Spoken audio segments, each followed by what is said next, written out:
Marc au chapitre 9, il leur dit encore, je vous le dis en vérité, quelques-uns de ceux qui sont ici ne mourront point, qui n'aient vu le royaume de Dieu venir avec puissance, alléluia. 6 jours après, Jésus prit avec lui Pierre, Jacques et Jean, et les conduisit seuls à l'écart sur une haute montagne. Il fut transfiguré devant eux, ses vêtements devinrent resplendissants et d'une telle blancheur qu'il n'est pas de foulon sur la terre qui puisse blanchir ainsi. Élie et Moïse leur apparurent, s'entretenant avec Jésus. Merci Seigneur parce que lorsque Jésus les avait prévenus que le royaume des cieux, ils le verraient avec puissance, c'était de la transfiguration dont il faisait mention. Amen. Pierre, prenant la parole, dit à Jésus, Rabbi, il est bon que nous soyons ici, dressons 3 tentes, une pour toi, une pour Moïse et une pour Élie. Car ils ne savaient que dire, l'effroi les ayant saisis. Une nuée vint les couvrir, et de la nuée sortit une voix, celui-ci est mon fils bien-aimé, écoutez-le. Aussitôt les disciples regardèrent tout autour et ils ne virent que Jésus seul avec eux. Comme ils descendaient de la montagne, Jésus leur recommanda de ne dire à personne ce qu'ils avaient vu, jusqu'à ce que le Fils de l'homme fût ressuscité des morts. Alléluia.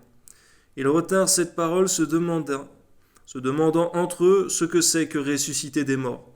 Les disciples lui firent cette question. Pourquoi les scribes disent-ils qu'il faut qu'Élie vienne premièrement? Il leur répondit, il est vrai qu'Élie doit venir premièrement établir toutes choses, que le Fils de l'homme, selon qui est écrit de lui, doit souffrir beaucoup et être méprisé.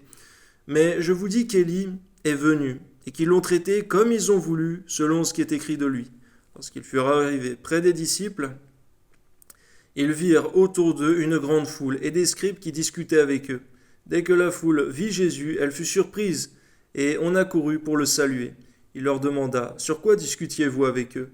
Et un homme de la foule lui répondit, « Maître, j'ai amené auprès de toi mon fils, qui est possédé d'un esprit muet. En quelque lieu qu'il le saisisse, il le jette par terre. L'enfant écume, grince des dents et devient tout raide.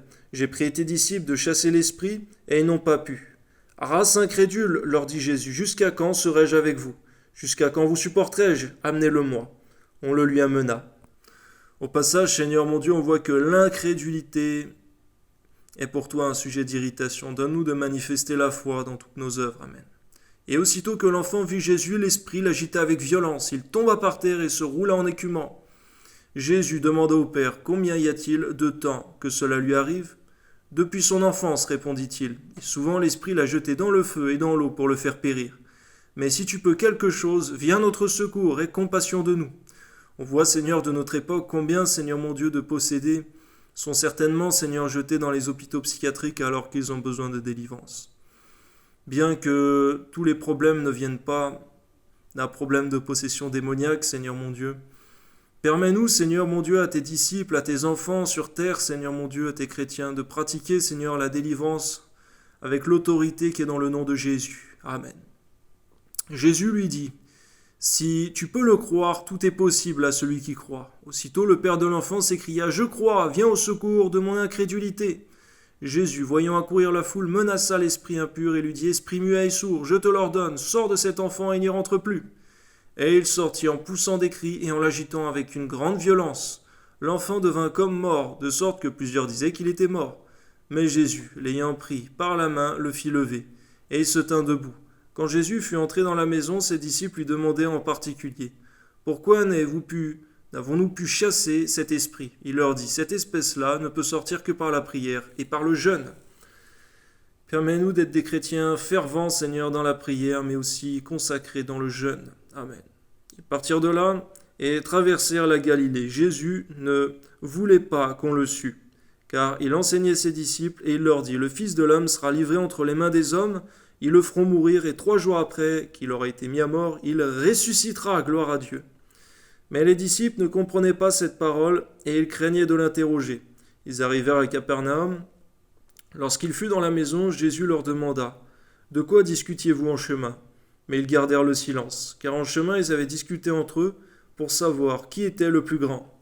Alors il s'assit, appela les 12 et leur dit, « Si quelqu'un veut être le premier, il sera le dernier de tous et le serviteur de tous. » Et il prit un petit enfant, le plaça au milieu d'eux, et l'ayant pris dans ses bras, il leur dit, « Quiconque reçoit en mon nom un de ces petits-enfants me reçoit moi-même, et quiconque me reçoit, non pas moi, mais celui qui m'a envoyé. » Jean lui dit, « Maître, nous avons vu un homme qui chasse les démons en ton nom, et qui ne nous suit pas. et nous l'en avons empêché parce qu'il ne nous suit pas. Ne l'en empêchez pas, répondit Jésus, car il n'est personne qui, faisant un miracle en mon nom, puisse aussitôt après parler mal de moi, qui n'est pas contre nous et pour nous. Et quiconque vous donnera à boire un verre d'eau, en mon nom, parce que vous appartenez à Christ, je vous le dis en vérité, il ne perdra point sa récompense. Mais si quelqu'un scandalisait un de ces petits qui croient, il vaudrait mieux pour lui qu'on lui mit au cou une grosse meule de moulin et qu'on le jetât dans la mer. Si ta main est pour toi une occasion de chute, coupe-la. Mieux vaut pour toi entrer manchot dans la vie que d'avoir les deux mains et d'aller dans la géhenne, dans le feu qui ne s'éteint point, où le ver ne meurt point et où le feu ne s'éteint point. Si ton pied est pour toi une occasion de chute, coupe-le. Mieux vaut pour toi entrer boiteux dans la vie que d'avoir les deux pieds d'être jeté dans la géhenne, dans le feu qui ne s'éteint point, où leur ver ne meurt point et où le feu ne s'éteint point. Et si ton œil est pour toi une occasion de chute, arrache-le. Mieux vaut pour toi entrer dans le royaume de Dieu n'ayant qu'un œil que d'avoir deux yeux et d'être jeté dans la géhenne, où leur ver ne meurt point et où le feu ne s'éteint point. Car tout homme sera salé de feu, et toute oblation sera salée. Le sel est une bonne chose, mais si le sel devient sans saveur, avec quoi l'assaisonnerez-vous ? Ayez du sel en vous-même, et soyez en paix les uns avec les autres. Amen. Gloire à Dieu.